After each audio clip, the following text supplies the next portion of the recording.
Hello YouTubers. So here it is, might as well say mid-December, and I don't even have a trap set anywhere.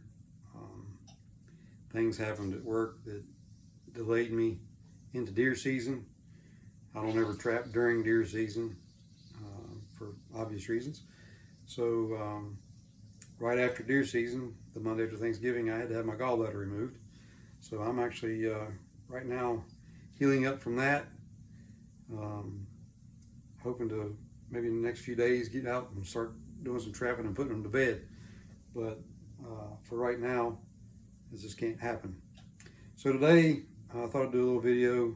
I'm rendering some bear fat into bar grease.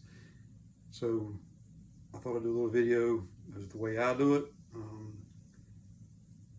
As with everything else, there's 10 million ways to do things. So maybe this will help somebody, maybe not. By all means, like, subscribe, and comment. If you see something I'm doing I should be doing different, I'm open to it. So anyway, that being said, let's get started and see what we can get done. Okay, so I got a piece of bear fat here. It's got a little bit of meat still on it. Maybe you need to trim it off, maybe you don't. I do. I really don't know if that's a must. I just do it. Let the world be your guide on that. So once you get all the fat the way you want it, then we'll chunk it up and try not to waste any more or lose any more fat than I can help.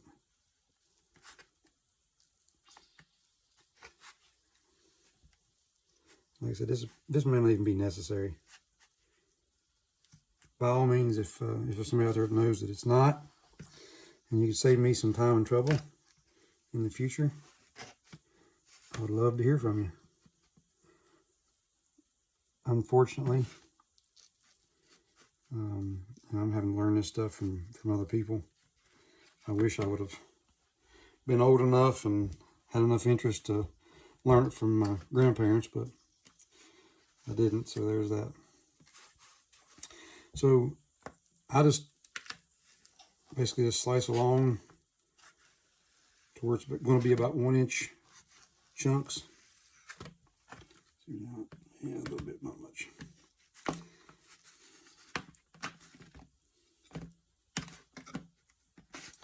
You want it to be cold. This was frozen, and it's just starting to thaw out. It is much easier to handle and deal with whenever it's cold. Cuts better, and it's just easier to manipulate, period. The warmer it gets, the stickier and gooier it gets. So either refrigerate or get it out of the freezer, and just as it's starting to thaw, start cutting it up. I'll do the rest of this here just in a minute, and we'll get some in the pot. As you can see, it's very, very greasy on your hands. So before you can touch your phone or anything after you do this, it's constantly washing your hands. So let me get some of that squared away, and I'll be right back with you. All right, so I got everything chunked up. Whenever I'm getting the fat off the bear, I just get it off any way I can. So it's all pretty well mismatched in size and stuff. You want to make sure that you get the hairs that you see out of it. It's very difficult to keep from getting some hair on there. So as you see it on here, just pull that off so it doesn't end up getting in your grease. So we'll go ahead and get some of it in these pots and get this process started. Obviously this one's a little bit smaller, so they're all pretty close to the same size, somewhere in the vicinity of 1 inch to 2 inches. Thicknesses are obviously different, but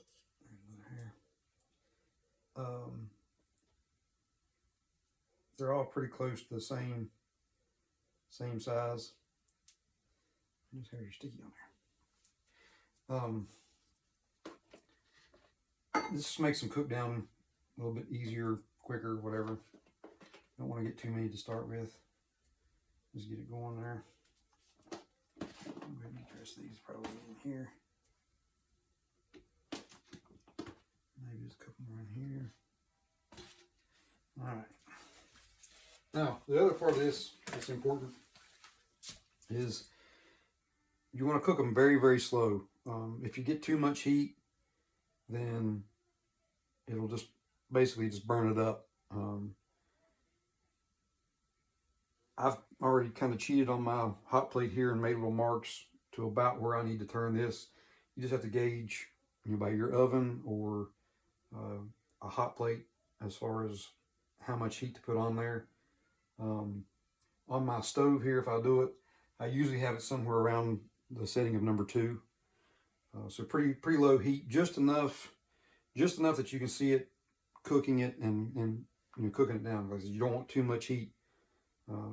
Doesn't have to be a fast process. Can't really be a fast process. So just watch that part of it, so you won't end up burning up your stuff. If you start seeing smoke coming off of it, then you need to turn the heat back because you're too hot. So I'm gonna go ahead and get this turned on. Go ahead and turn it to my settings that I've got marked. And then once it gets going, we'll come back and see where it's at. Okay, we're about 15 minutes in. As you can see, it's starting to brown up pretty good on some of the edges. See some grease coming in there. That's exactly what you want. Just keep it stirred up so it doesn't stick or anything. Keep everything flipping around so fresh gets down into the grease to cook more out. This little small pot here is actually, it's browning up and turning into cracklings a little bit quicker than the other one is. Maybe because it's a smaller pot and more heat. I'm not really sure on that part, but anyway, we'll let this go a little while longer, and then we will add some more to it and keep the process going. Stay tuned. Okay, so I know there's probably lots of ways to tell.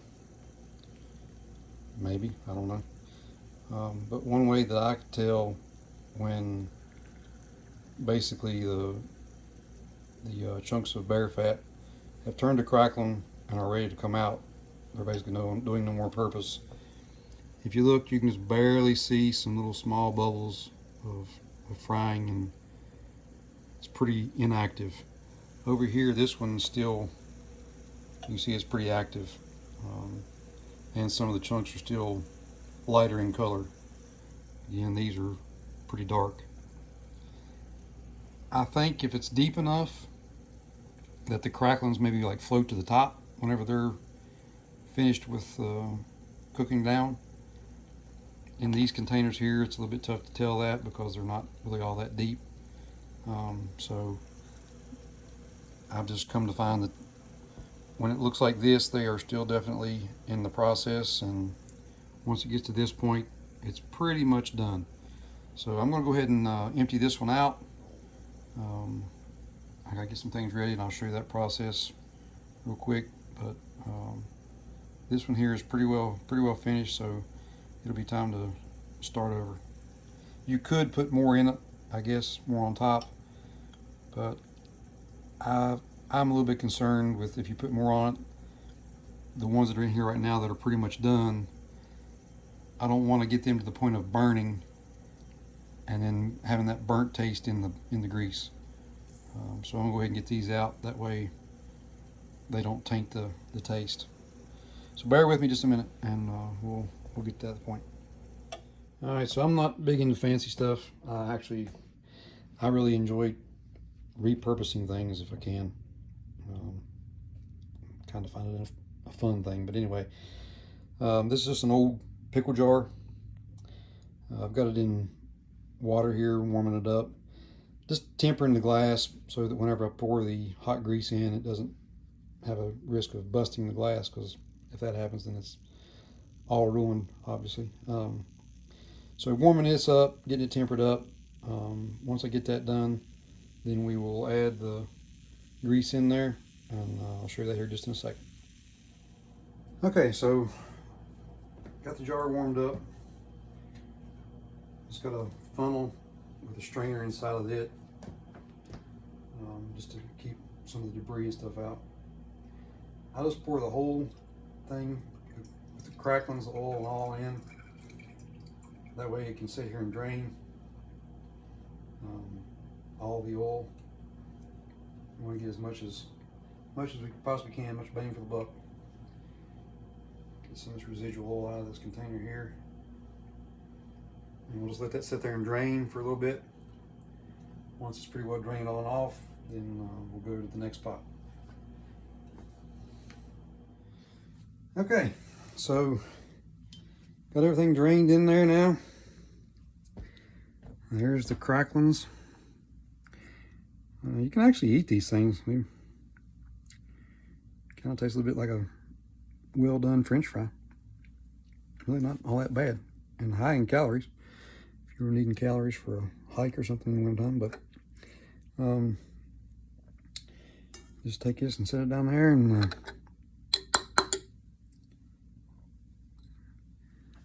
of course it's still in here in this pot warming up.